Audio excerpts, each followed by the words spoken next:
इस देश को लोकतंत्र से हटाकर राजतंत्र में लाना चाह रहा है साथियों। इस देश के संविधान को बदलने का कोशिश किया जा रहा है। आज संविधान के दम पे आज गरीब पिछड़ा, आज मल्ला का बेटा भी आपके सामने में अपनी बात रखने का हैसियत रखता है। ये किसके कारण? ये संविधान के कारण। लेकिन कुछ लोग जो है, नागपुर में डिसीजन होता है और नागपुर के इशारे पे देश में संविधान को बदलने की सोच रखते हैं साथियों। आज बताइए देश किस जगह पे पहुंच रहा है?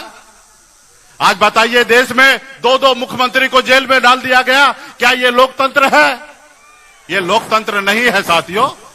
आज जितने भी सरकारी संस्था है अपने जेब में रख लिया है, किसी को बोलने की आजादी नहीं है। क्या ये लोकतंत्र है? हेलो, आज देश में हजारों लाखों करोड़ रुपया देश के जनता का खर्च हो रहा है चुनाव पे, इसलिए क्योंकि जनता मालिक है और जनता जिसको चाहेंगे उनको बैठाएंगे। लेकिन आज क्या हो रहा है? हर चीज को अपने कंट्रोल में लिया जा रहा है। आज देखिए कांग्रेस पार्टी, इतनी बड़ी पुरानी पार्टी, आज उनके बैंक खाते को सीज कर दिया गया ताकि वो सही से चुनाव न लड़े। आप बताइए, हमारी भी पार्टी को बहुत कोशिश की है, खास करके मोदी जी, कि मुकेश सहनी का पार्टी को समाप्त कर दे। लेकिन हमने बहुत मेहनत किया, लेकिन हमारी पार्टी को रजिस्ट्रेशन नहीं कैंसिल कर पाया। हमने उसके लिए काम किया। इस देश में 927 पार्टी को रजिस्ट्रेशन कैंसिल करवा दिया ये मोदी जी की सरकार ने। तो साथियों, हम सबको मिलकर लड़ाई लड़ना पड़ेगा, संघर्ष करना पड़ेगा। जैसे हमारे पूर्वज ने संघर्ष किया वैसे हम सबको संघर्ष करना पड़ेगा। आज हमें खुशी है कि आज हम ऐसे शक्ति के सामने में लड़ाई लड़ रहे हैं जो आज गरीब पिछड़ा लोगों को, सपना को अपने पैरों तले कुचल रहा है। क्या बोले थे मोदी जी कि हम पे एक बार भरोसा कीजिए, हमको लाइए, हम अच्छा दिन लाएंगे। क्या आप लोगों को अच्छा दिन मिला है? आज बताइए ना, 5 किलो चावल देना ये हमारे लिए अच्छा दिन है। आज हमारे बच्चे नौकरी के लिए तरह तरह के भटक रहे, दूसरे राज्य में नौकरी करने के लिए 8,000 के नौकरी के लिए मजबूर है।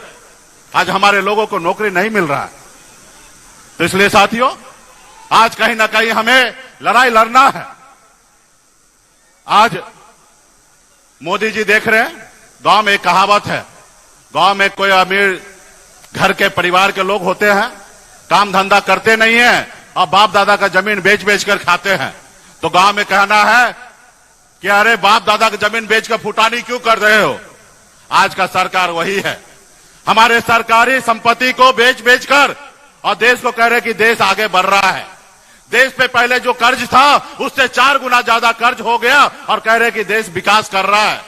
आज देश के लोगों को सिर्फ 5 किलो चावल के लिए लाइन पे लगा दिया है और कोई लोग कह रहे हैं कि देश तरक्की कर रहा है। आप बताइए, अभी 10 दिन पहले दुनिया के सूची में से हमें विकासशील देश के नाम से हमें बाहर कर दिया गया और मोदी जी कह रहे हैं कि हमारा देश आगे बढ़ रहा है, डंका बज रहा है। तो साथियों, हम सभी को अपने संविधान को बचाने के लिए लड़ाई लड़ना है। आपने देखा ना, एक गरीब मछुआरा का बेटा संघर्ष किया, 900 रुपया महीने पे जाके बॉम्बे जैसे शहर में मैं नौकरी किया था और वहां पे मेहनत के दम पर अपनी कामयाबी का झंडा गाड़ा। फिर मैंने देखा कि हमारे लोग चांद पे घर बनाने के लिए सोच रहा है, लेकिन इस धरती पे हमारे लोगों के लिए घर नहीं है। मैंने बॉम्बे के ऐशो आराम जिंदगी को छोड़कर अपने लोगों के हक अधिकार के लिए पिछले 10 साल से मैं संघर्ष कर रहा हूं, लड़ाई लड़ रहा हूं। जब हमारे लोगों ने हमें अपना नेता माना तब आपने देखा 4 विधायक बनाया, अपने दम पर मैंने बिहार में मंत्री बना, हमारे सहयोग से बिहार में सरकार बना। अगर हम समर्थन नहीं देते तो नीतीश कुमार जी का सरकार नहीं बनता और बिहार में मुख्यमंत्री नीतीश जी नहीं बनते। आज हमारे दम पे सरकार बना। लेकिन वो क्या किया? वो देखा कि एक मल्लाह का बेटा, मछली मारने वाले का बेटा मालिक बन गया, 4 विधायक बना लिया, मंत्री बना हुआ है, इसको रोको।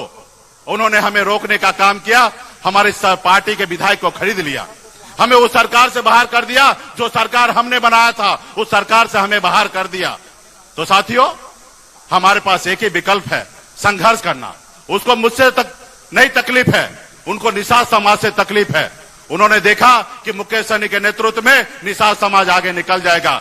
जैसे हमारे आदरणीय श्री लालू प्रसाद जी के नेतृत्व में पूरे बिहार के गरीब, पिछड़ा, दलित सभी लोगों ने अपने पैर पे खड़ा होने का काम किया। उसी तरीके से देखा कि एक मल्लाह का बेटा बहुत तेजी से काम कर रहा है, इसको रोको, और वो हमको गुलाम बनाने का कोशिश कर रहा है।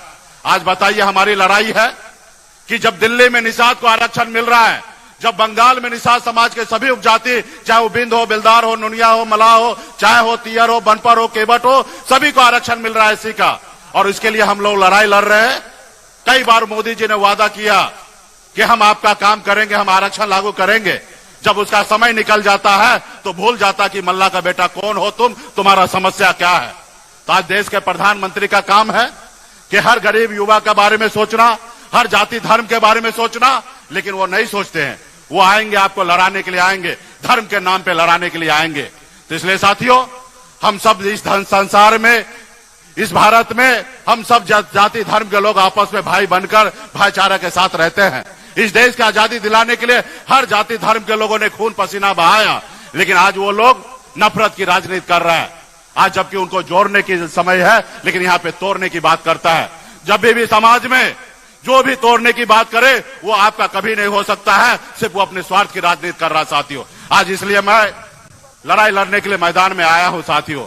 हमें खुशी है, इसलिए अगर आप लोग भी अगर चाहते हैं कि समाज में बदलाव आए, गरीब को नौकरी मिले, सामाजिक न्याय मजबूत हो, तो आप लोगों को इंडिया गठबंधन के साथ मजबूती से खड़ा होने की आवश्यकता है साथियों। इंडिया गठबंधन के साथ होना है।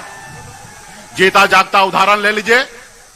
आप जब आपने देखा 2022 में जब नीतीश कुमार जी मोदी जी को छोड़कर और तेजस्वी प्रसाद यादव जी के साथ सरकार बनाए तो क्या फायदा मिला? कई लाख युवा को नौकरी मिला।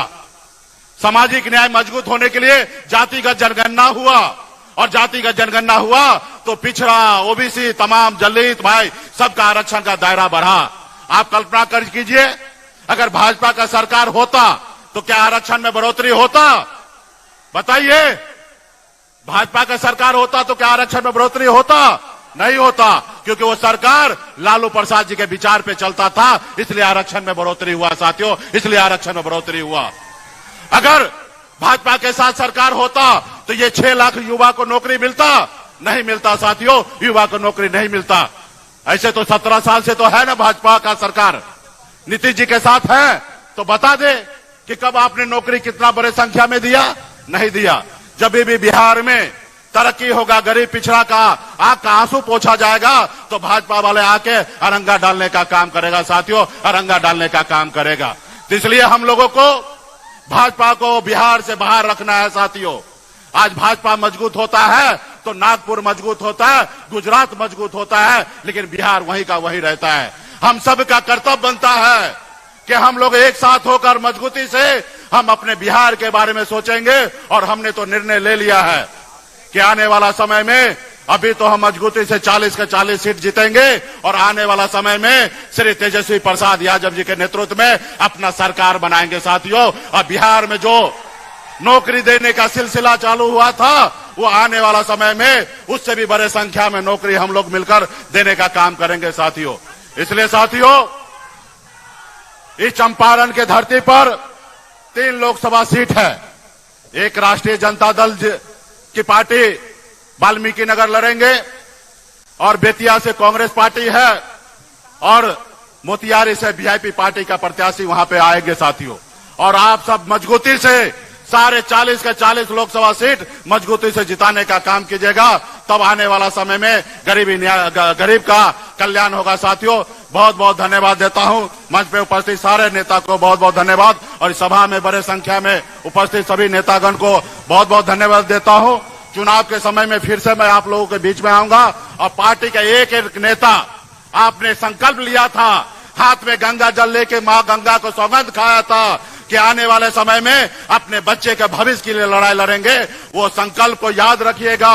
एक एक गांव में जाइएगा, एक एक टोला में जाइएगा, और सभी को याद दिलाकर अपने महागठबंधन, इंडिया गठबंधन के पक्ष में पूरे बिहार में मजबूती से खड़ा होकर वोट गिराने का काम कीजिएगा। बहुत बहुत धन्यवाद देता हूं सभी साथी को।